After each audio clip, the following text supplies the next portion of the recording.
about ready to get back to work? It's fun. I mean, this weather's great. You know, the guys are excited. You know, they came back off what you can see was a great summer, both mentally and physically. So, you know, whenever you get this day one, it's a lot of fun. What's the biggest thing you look for, just the first practice or two, to kind of set the tone and make sure the guys are in the right frame of mind?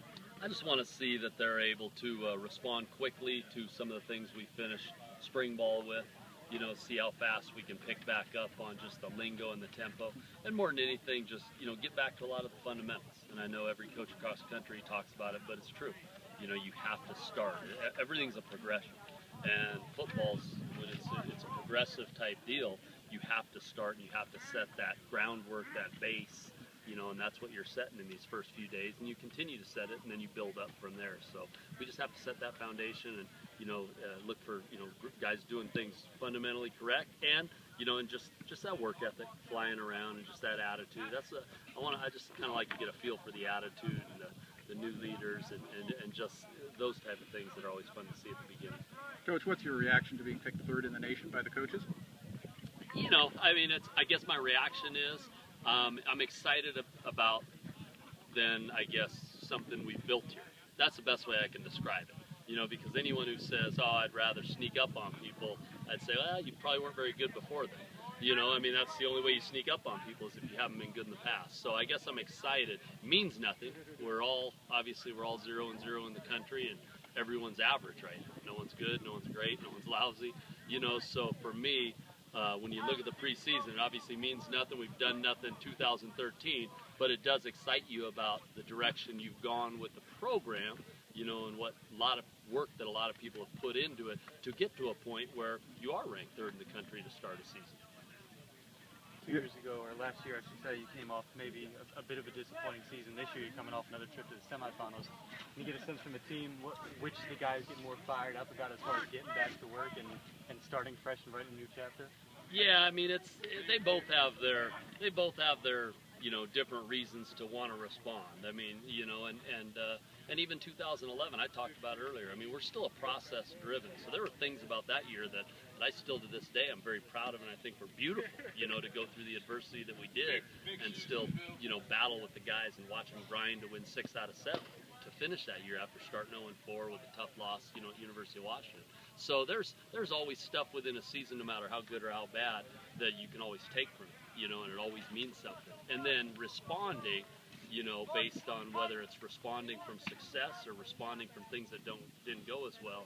I mean, it does have its different challenges, but last year kind of has a combination of both, because it kind of has a combination of, okay, we have to respond from a successful year still. I mean, obviously, you know, a double-digit win season, top 4, but you also get to respond from the taste in your mouth of a loss and feeling like, you know, we want more. So it's kind of the best of both worlds that way, and I think our guys have handled it really well. You know, they are excited and they are proud about, and, you know, about the work they put in last year, but every one of them came into January, and from January until now, hungry to work hard for even more. But all we can do right now is, you know, do well today, you know, and be better than we were a year ago at this time today. You talked about wanting more. Is national championship the ultimate goal? Oh yeah, I mean, it will be every year. I mean, it was before we won one. You know, we talked about that. You know, so it'll always be the ultimate goal. But I talked to the team again. You better understand the process, and that's kind of what I say. It's okay to think that way. I mean, you know, just like if you plan on climbing Mount Rainier, you don't go.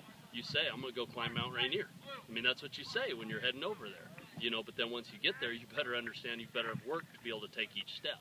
You know, so I think there's a good combination of both, and you have to have both.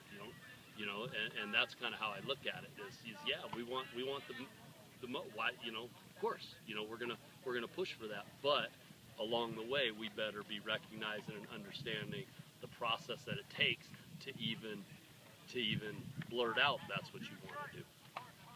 Obviously, you guys kind of dealt with this in the spring already, but lost a lot of great seniors, specifically Kaufman, Hurd, Edwards, those guys. Does this feel more like a transitional in the wide receiver corps coming into this year, or how would you describe the transition of not having those guys here, it's day one of fall camp.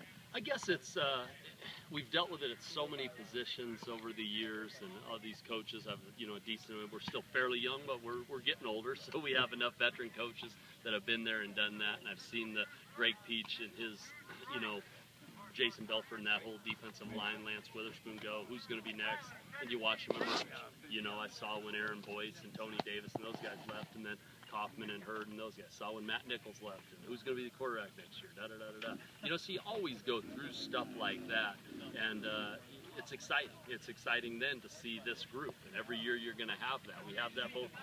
Probably biggest two areas would be receiver and linebacker, where you have the most seniors graduating. So what does that do? That puts the onus on some other guys to step up.